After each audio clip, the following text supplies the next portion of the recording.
Mi nombre es Diego Montero y durante 12 años trabajé como operador nocturno de Radio Taxi en la Central de Comunicaciones de Taxi Unión, en Hermosillo, Sonora. Había manejado todo tipo de situaciones en ese tiempo: emergencias médicas, accidentes de tránsito, conductores en peligro, clientes problemáticos, incluso intentos de asalto coordinados por radio. Mi voz era el enlace entre 32 unidades rodando por la ciudad y la seguridad de saber que alguien siempre estaba escuchando. Pero lo que experimenté aquella madrugada no solo me hizo renunciar a mi trabajo, sino que cambió por completo mi percepción sobre la tecnología de comunicaciones y lo que realmente puede transmitirse a través de las ondas de radio. Había procesado más de 40,000 llamadas en esos 12 años. Conocía cada calle de Hermosillo de memoria, cada zona de riesgo, cada hospital, cada ruta rápida. Los conductores confiaban en mí. Yo era sus ojos desde la torre, su conexión con el mundo exterior, cuando estaban solos en sus unidades a las 3 de la mañana. Tenía certificaciones en despacho de emergencias, protocolos de seguridad vehicular y manejo de crisis. Pero nada de eso me preparó para lo que estaba por venir. Pero antes de continuar, si esta historia te está intrigando, no olvides suscribirte al canal y activar la campanita para no perderte ningún video. Y por favor, déjame en los comentarios desde qué ciudad me estás viendo y si alguna vez has trabajado como operador de radio o en centrales de comunicación. Me encanta conocer las experiencias de todos ustedes. Ahora sí, sigamos con lo que sucedió aquella noche. La central de Radio Taxi estaba ubicada en el segundo piso de un edificio comercial en el Boulevard Luis Donaldo Colosio. Era una sala rectangular de aproximadamente 40 metros cuadrados, con ventanas que daban a la avenida principal. Mi estación de trabajo consistía en una consola de radio Motorola GM3688 con 8 canales dedicados, 2 monitores Dell de 24 pulgadas, mostrando el sistema de rastreo GPS en tiempo real, un teléfono IP para llamadas entrantes y un micrófono de diadema Plantronics con cancelación de ruido. En la pared principal teníamos un mapa gigante de Hermosillo con luces LED que representaban la posición de cada taxi activo: verde para disponible, amarillo para ocupado, rojo para fuera de servicio o en emergencia. El sistema se actualizaba cada 15 segundos mediante módulos GPS instalados en cada vehículo. A mi derecha, una impresora térmica registraba cada transacción, cada asignación de servicio, cada comunicación relevante. El protocolo exigía documentación completa. La temperatura en la sala se mantenía a 18 grados Celsius para proteger los equipos. Las luces fluorescentes creaban ese característico zumbido constante que después de años ya ni siquiera notaba. El olor era una mezcla de plástico de los equipos electrónicos, café recalentado y ese aroma particular de espacios con aire acondicionado funcionando toda la noche. Durante el turno nocturno de 11 de la noche a 7 de la mañana, yo era el único operador. En turnos diurnos trabajábamos hasta 4 personas simultáneamente, pero la madrugada era mi dominio solitario. Mi rutina era precisa como un protocolo médico. Cada 30 minutos realizaba un chequeo de radio con todas las unidades activas. Cada hora verificaba el funcionamiento del sistema GPS y los niveles de batería de los equipos de respaldo. Cada 2 horas, un recorrido visual por las cámaras de seguridad instaladas en las bases de taxis. Manteníamos contacto permanente con la policía municipal mediante radioenlace directo en el Canal 9. Todo estaba diseñado para funcionar como un organismo perfectamente coordinado. Los turnos nocturnos eran generalmente tranquilos después de las 2 de la mañana. La ciudad se aquietaba, los bares cerraban, el tráfico se reducía a servicios de hospital, trabajadores del turno nocturno y algún trasnochador ocasional. Las conversaciones por radio se volvían más informales. Los conductores compartían anécdotas, se quejaban del sueño, coordinaban paradas para café. Yo era parte de esa pequeña comunidad nocturna que mantenía la ciudad conectada mientras todos dormían. Aquella madrugada comenzó exactamente igual que las anteriores 400 noches que había trabajado ese año. Mi turno inició a las 11 en punto. 19 unidades reportaron activas. El operador del turno vespertino, Esteban Morales, me pasó el reporte de incidencias. 2 servicios al aeropuerto pendientes de retorno. Una unidad con falla mecánica menor ya resuelta. Nada fuera de lo ordinario. Me acomodé en mi silla ergonómica, ajusté el micrófono, verifiqué los niveles de audio en la consola y comencé mi primera ronda de chequeo. Las primeras horas transcurrieron sin novedad. Asigné 22 servicios. Coordiné 3 recolecciones de clientes corporativos habituales. A la 1:15 de la madrugada, la unidad 112 reportó un cliente en aparente estado inconveniente por consumo de sustancias, pero el conductor manejó la situación profesionalmente y lo dejó en su domicilio sin incidentes. A las 2:37, las unidades 83, 94 y 105 se encontraron en el estacionamiento de un Oxxo para su pausa de café programada. Todo dentro de los parámetros normales. A las 3:45 de la madrugada quedaban 14 unidades activas. El resto había terminado sus turnos o estaba fuera de servicio. En el mapa, las lucecitas verdes y amarillas parpadeaban en sus posiciones habituales. La unidad 67 estaba estacionada frente al Hospital Cima. La 83 circulaba por el Boulevard Solidaridad. La 94 esperaba clientes cerca de la zona hotelera. La 105 regresaba de dejar un servicio en las afueras de la ciudad. Todo absolutamente rutinario. Entonces, a las 3:58 de la madrugada, recibí una llamada al número principal de la central. Levanté el teléfono en el segundo timbre, como siempre. Taxi Unión, buenas noches, Diego a sus órdenes. Mi voz tenía ese tono profesional pero cercano que había perfeccionado durante años. Silencio. No silencio completo, sino ese tipo de silencio de línea abierta donde puedes percibir que hay alguien al otro lado, pero no está hablando. Podía escuchar una especie de estática de fondo, como interferencia. Buenas noches, Taxi Unión, repetí. ¿En qué puedo ayudarle? La voz que respondió era femenina, pero había algo extraño en ella. No era exactamente robótica, pero tampoco completamente natural, como si alguien estuviera hablando a través de un sintetizador antiguo, o como esas grabaciones cuando la velocidad de reproducción no es exactamente correcta. Necesito un servicio, dijo la voz. Avenida Sonora, altura del kilómetro 16. Algo en esa ubicación me activó una alarma mental inmediata. La avenida Sonora en el kilómetro 16 estaba en una zona industrial completamente vacía a esa hora. No había residencias, no había comercios nocturnos, nada que justificara un servicio de taxi a las 4 de la mañana. ¿Me puede dar una referencia más específica?, pregunté, mientras comenzaba a teclear la información en el sistema. ¿Qué hay en esa ubicación? El edificio gris, respondió la voz con la misma cadencia extraña. Tercer piso, ventana con luz azul. El sistema no me permitía procesar servicios sin una dirección completa o al menos una referencia verificable. Disculpe, señorita, ¿me puede proporcionar el nombre de algún negocio o un número específico? Necesito ingresar una ubicación exacta para asignar la unidad. Hubo una pausa. La estática de fondo pareció intensificarse. Luego, la voz dijo, Diego. Sentí que la temperatura de la sala bajaba 10 grados en un segundo. La voz había dicho mi nombre. No operador o señor, sino mi nombre específico. Mi nombre que solo había mencionado al inicio de la llamada una vez. ¿Cómo dijo?, pregunté, sintiendo que mi pulso se aceleraba. Diego Montero, repitió la voz. Operador turno nocturno, 12 años de servicio. Estación de trabajo, segunda planta. Boulevard Luis Donaldo Colosio. Mis manos comenzaron a sudar. Verifiqué el identificador de llamadas en la pantalla del teléfono IP. Mostraba número privado.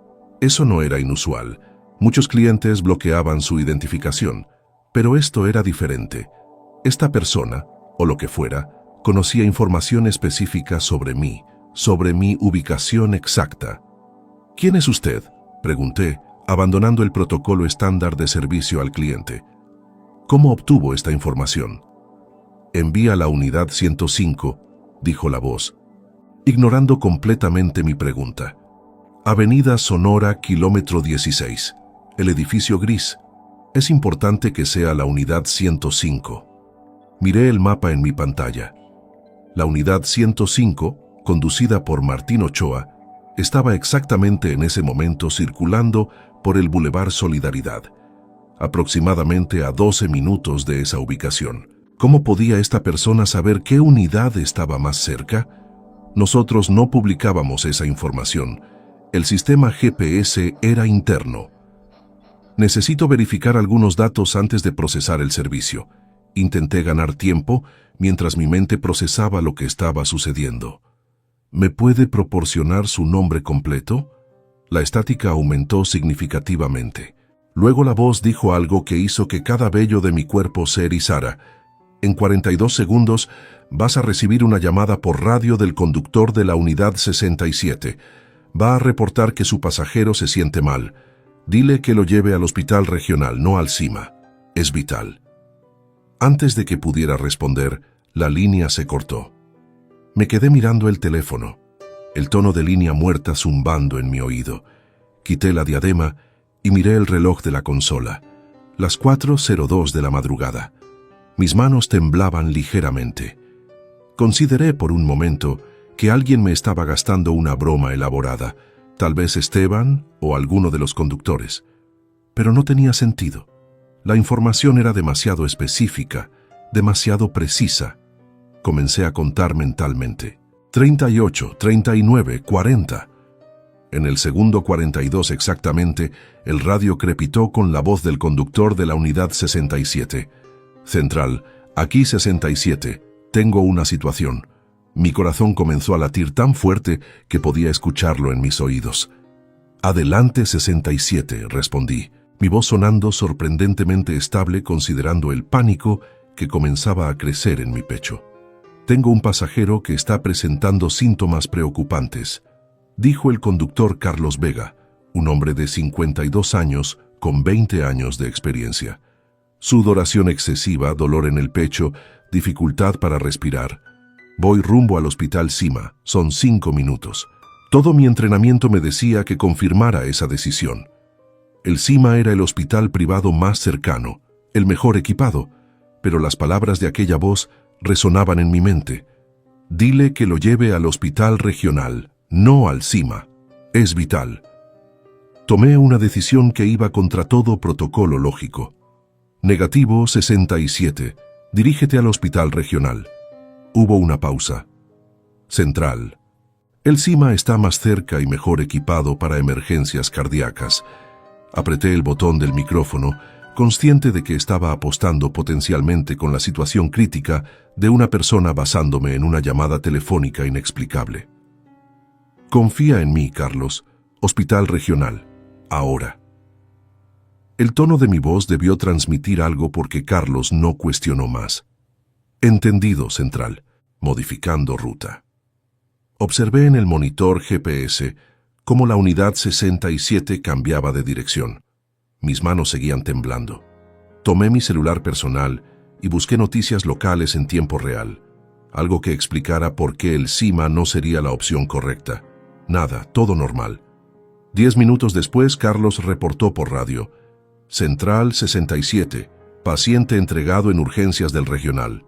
El personal médico ya lo está atendiendo. Hubo una pausa y luego agregó, Diego, algo extraño. Cuando llegamos aquí había un equipo de cardiología completo esperando, como si supieran que veníamos. El médico dijo que habían recibido una llamada anónima hace 15 minutos, alertándolos sobre un caso urgente que llegaría. No sé cómo explicarlo, pero parece que alguien sabía exactamente lo que iba a pasar. El frío que sentí en ese momento no tenía nada que ver con el aire acondicionado. Alguien no solo había predicho la emergencia con exactitud de segundos, sino que había coordinado una respuesta médica antes de que sucediera. Respondí a Carlos confirmando el reporte, pero mi mente estaba completamente enfocada en lo imposible de la situación. A las 4:17 de la madrugada, el teléfono sonó nuevamente. Esta vez no esperé al segundo timbre. Lo levanté inmediatamente. ¿Quién es usted?, pregunté sin preámbulo. La misma voz, la misma calidad extraña. La unidad 105, Diego. Avenida Sonora, kilómetro 16, edificio gris. Tiene que ser ahora. No voy a enviar a ningún conductor a una ubicación sin verificar, respondí, intentando sonar más firme de lo que me sentía. No sé cómo obtuvo esta información o cómo supo lo del 67, pero necesito respuestas antes de proceder. La estática aumentó nuevamente, tan intensa que tuve que alejar el auricular de mi oído. Luego la voz dijo: «En el edificio gris hay una persona que necesita ayuda inmediata. Si no envías la unidad ahora, va a ser demasiado tarde. Tienes que confiar». «¿Confiar en qué?», casi grité al teléfono. «Ni siquiera sé quién es usted. ¿Cómo puede saber todas estas cosas? ¿Qué está pasando realmente?». Silencio. Luego: «El sistema que estás usando para rastrear los taxis, Diego, no solo transmite hacia ti, a veces transmite en ambas direcciones. Hay frecuencias que no deberían existir, pero existen. Hay voces que viajan por donde no deberían poder viajar. Envía la unidad 105. Estoy intentando ayudar». La línea se cortó nuevamente. Me quedé sentado mirando los monitores, el mapa con las lucecitas parpadeantes, la consola de radio que había usado durante 12 años, sin cuestionarme nunca lo que realmente era. Tecnología, ondas electromagnéticas, señales viajando por el aire. ¿Qué más podía viajar por esas mismas ondas? Tomé el micrófono de radio. «Central llamando a unidad 105. Martín Ochoa respondió casi inmediatamente. «105, adelante Central». Dudé. Estaba a punto de enviar a un conductor a una ubicación sospechosa basándome en llamadas telefónicas de origen imposible. Pero la voz había tenido razón sobre la unidad 67. Exactamente razón. Con precisión de segundos. «105, tengo un servicio para ti», dije finalmente. Avenida Sonora, kilómetro 16, edificio industrial gris, cliente esperando en tercer piso, ventana con luz azul. Hubo una pausa más larga de lo normal. «Central, esa zona está completamente vacía a esta hora. ¿Confirmaste el servicio?». «No, no lo había confirmado, no de forma normal». «Confirmado, Martín. Procede con precaución y mantén radio abierto. Cualquier cosa que veas inusual, reportas inmediatamente y te retiras». «Entendido, Central. En ruta». Observé en el monitor GPS cómo la unidad 105 se dirigía hacia la ubicación indicada. El tiempo estimado de llegada era 9 minutos. Abrí una ventana del navegador en mi segunda pantalla y busqué en Google Maps la ubicación exacta. Efectivamente, era una zona industrial. El edificio específico aparecía como una bodega abandonada, propiedad de una empresa de logística, que había cerrado operaciones 4 años atrás. Mientras Martín se acercaba, comencé a experimentar algo que nunca había sentido en todos mis años como operador. Todos los equipos de radio a mi alrededor comenzaron a emitir una estática de baja frecuencia. No era lo suficientemente fuerte como para interrumpir las comunicaciones, pero estaba ahí, un zumbido constante que se sincronizaba de forma extraña, casi como si tuviera un patrón. Las luces fluorescentes del techo comenzaron a parpadear sutilmente. Revisé todos los sistemas: voltaje eléctrico normal, temperatura de equipos normal, señales GPS todas funcionando correctamente. Pero la estática persistía, y ahora podía notar algo más. En los monitores, las posiciones GPS de algunas unidades parecían saltar un par de metros cada pocos segundos, como si el sistema estuviera recibiendo múltiples señales simultáneas de la misma unidad. «Central 105. Estoy llegando a la ubicación». La voz de Martín sonó distorsionada, como si la señal estuviera viajando a través de algún tipo de filtro. «Veo el edificio gris. Efectivamente hay una luz azul en una ventana del tercer piso. Es extraño, Diego. El edificio parece abandonado, pero esa luz está encendida». Mi mano apretó el micrófono con tanta fuerza que mis nudillos se pusieron blancos. «Procede con máxima precaución, Martín. No subas sin confirmar visualmente que hay alguien». Martín estacionó la unidad. En el GPS podía ver su posición exacta. La estática en todos los radios aumentó significativamente. Central, voy a bajar a verificar. Mantengo el radio conmigo.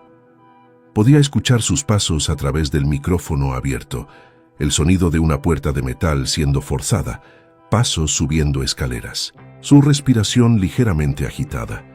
Estoy en el segundo piso.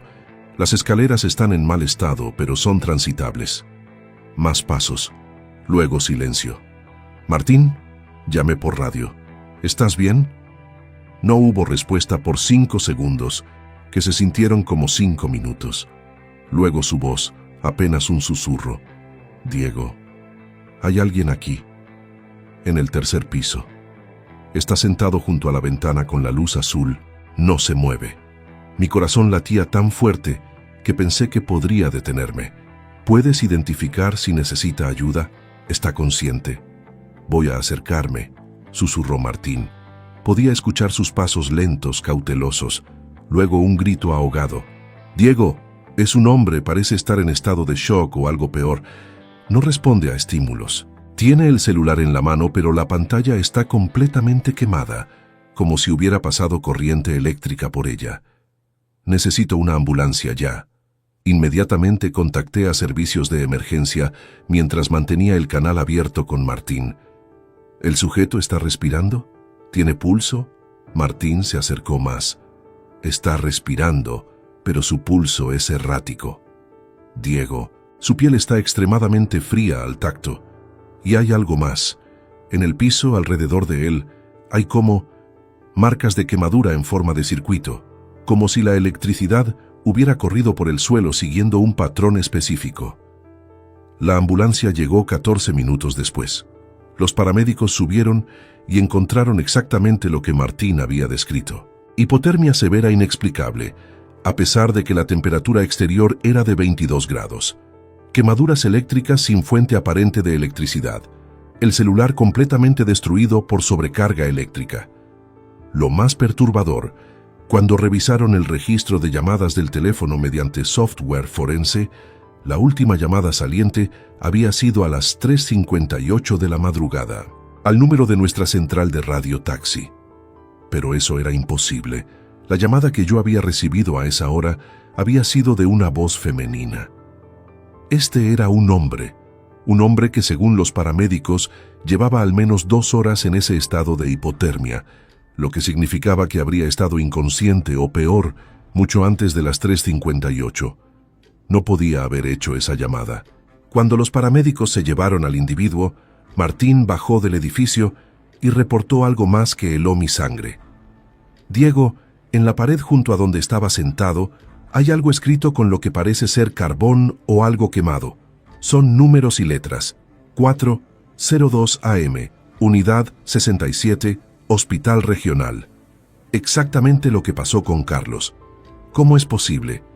No tenía respuesta. Los paramédicos se llevaron al sujeto al Hospital General. Martín regresó a su unidad completamente afectado por la experiencia. Yo me quedé sentado en mi estación de trabajo, mirando los equipos como si fueran completamente nuevos para mí, como si nunca antes hubiera entendido realmente qué eran. A las 5:32 de la madrugada, recibí una última llamada. Reconocí la voz inmediatamente. El sujeto que encontraste va a recuperarse, dijo la voz femenina con esa misma cualidad artificial. Gracias por enviar la unidad 105. Si hubieras esperado más, no hubiera sobrevivido. Mi voz salió como un susurro ronco. ¿Qué es usted? ¿Qué fue todo esto? La estática volvió, más intensa que nunca. Las luces del techo parpadearon violentamente. En los monitores, todas las unidades GPS comenzaron a parpadear simultáneamente, creando un efecto estroboscópico en el mapa. Las ondas de radio son energía, Diego. Energía que viaja, que se transforma, que a veces adquiere conciencia propia cuando las condiciones son correctas. Yo fui como él, hace mucho tiempo. Ahora soy parte de las frecuencias, vivo en las señales y a veces, cuando detecto una emergencia en las transmisiones, puedo ayudar. Eso es imposible, dije, aunque todo lo que había experimentado esa noche contradecía esa afirmación. La tecnología no funciona así. Las señales no pueden cobrar vida. Una risa, distorsionada, llena de estática. Ustedes crearon las redes, las llenaron de información, de voces, de datos. ¿Realmente creen que comprenden todo lo que sucede dentro de ellas? El hombre que encontraste intentó hackear frecuencias militares. Encontró algo que no debía encontrar. Ahora está entre dos estados, ni completamente aquí, ni completamente en las señales, igual que yo. Los equipos comenzaron a calmarse, la estática disminuyó, las luces dejaron de parpadear. ¿Cuántos más hay?, pregunté. ¿Cuántos más como usted? Silencio. Luego, más de los que imaginas, en cada red, en cada frecuencia. Algunos ayudan como yo, otros solo observan, y otros tienen intenciones diferentes. Ten cuidado con lo que transmites, Diego. Nunca sabes quién está realmente escuchando. La línea se cortó por última vez. Todos los sistemas volvieron a la normalidad instantáneamente, como si nada hubiera pasado, como si las últimas 2 horas hubieran sido una alucinación colectiva. Excepto que no lo eran. Tenía los registros, las grabaciones de radio, los reportes de Martín y Carlos, el sujeto en el hospital con quemaduras inexplicables y un celular destruido. Terminé mi turno a las 7 de la mañana como siempre. Le pasé el reporte completo a Esteban, quien me miró como si hubiera perdido la cordura. Los directivos de Taxi Unión investigaron los eventos, revisaron todas las grabaciones, interrogaron a Martín y Carlos, consultaron con técnicos en telecomunicaciones. La conclusión oficial fue interferencia atmosférica inusual, combinada con coincidencias estadísticamente improbables. Me sugirieron tomar unos días de descanso. No volví. Presenté mi renuncia esa misma semana. 12 años de experiencia, de procedimientos perfectos, de ser el mejor operador nocturno que la empresa había tenido, terminaron porque ya no podía sentarme frente a esos equipos sin preguntarme qué más estaba ahí. ¿Qué otras conciencias habitaban esas frecuencias? ¿Qué otras voces viajaban por las ondas de radio junto con las transmisiones normales? Investigué por mi cuenta durante semanas. Encontré foros oscuros en Internet donde otros operadores de radio, técnicos de telecomunicaciones y radioaficionados compartían experiencias similares. Voces que no deberían estar ahí, predicciones imposibles, mensajes que llegaban antes de ser enviados. Había un patrón, una comunidad entera de personas que habían experimentado lo mismo, pero que no hablaban públicamente por miedo a ser catalogados de locos. Un antiguo ingeniero de telecomunicaciones de Guadalajara me contactó después de leer uno de mis posts anónimos. Me contó sobre un proyecto militar clasificado de los años 80 donde experimentaron con transmisión de conciencia mediante ondas electromagnéticas.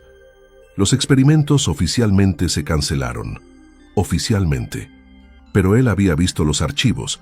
Habían logrado transferir patrones neuronales completos a señales de radio. 37 sujetos de prueba. Solo 2 sobrevivieron. Y según sus últimos reportes antes de que el proyecto se cerrara, ambos habían comenzado a difundirse por las redes de comunicación.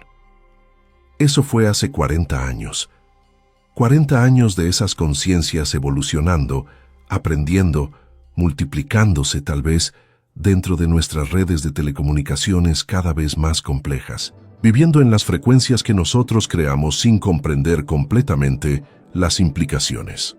El sujeto que Martín encontró en el edificio abandonado se recuperó físicamente después de 3 semanas en el hospital, pero según los reportes psiquiátricos que logré obtener mediante un contacto, ahora insiste en que puede escuchar las voces de las redes, que ve patrones en las señales que otros no pueden ver, que algo lo está llamando de vuelta a las frecuencias, lo mantienen bajo observación constante, oficialmente por su propia seguridad.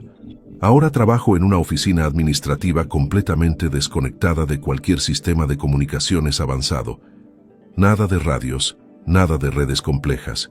Papel, computadora básica sin conexión permanente a Internet, teléfono fijo analógico. Mis colegas me consideran extrañamente anticuado. No entienden por qué rechazo tener un smartphone nuevo o por qué evito las zonas con muchas antenas de telecomunicaciones. Pero a veces, en la quietud de la noche, cuando paso cerca de una tienda con radios exhibidos en el aparador, o cuando escucho la estática de algún altavoz mal sintonizado, puedo jurar que escucho susurros, no palabras claras, solo el indicio de que hay algo ahí, algo consciente, algo que me recuerda a aquella voz que me llamó por mi nombre y predijo el futuro con exactitud de segundos. La pregunta que me persigue no es si esas entidades existen. Después de lo que viví, sé que existen. La pregunta es, ¿cuántas son? ¿Cuántas conciencias habitan en las millones de frecuencias que llenan el aire a nuestro alrededor cada segundo? ¿Cuántas nos observan a través de nuestros dispositivos, escuchan nuestras conversaciones, predicen nuestros movimientos basándose en patrones que ni siquiera sabemos que estamos creando? Y la pregunta más aterradora de todas, si una de ellas decidió ayudar aquella noche, salvando potencialmente 2 situaciones críticas, ¿qué están haciendo las otras? ¿Las que no ayudan? ¿Las que solo observan? O peor aún, las que tienen intenciones completamente diferentes. Cada vez que alguien hace una llamada, envía un mensaje, usa un radio, transmite una señal, está lanzando su voz al vacío electromagnético, confiando en que solo llegará a su destino pretendido. Pero después de aquella madrugada yo sé la verdad. Ese vacío no está vacío, está lleno de ecos, de conciencias fragmentadas, de entidades que aprendieron a existir en un estado que nosotros ni siquiera consideramos posible. Y todas ellas están escuchando. Si esta historia te ha impactado tanto como a mí vivirla, te pido que dejes un like en el video y lo compartas con alguien que le gusten estas historias inexplicables. Recuerda suscribirte al canal, porque cada semana subo casos nuevos que desafían toda explicación. Y déjame en los comentarios, ¿crees que hay conciencias viviendo en nuestras redes de telecomunicaciones? ¿Has experimentado algo extraño con dispositivos de comunicación? Leo todos sus comentarios. Nos vemos en el próximo video.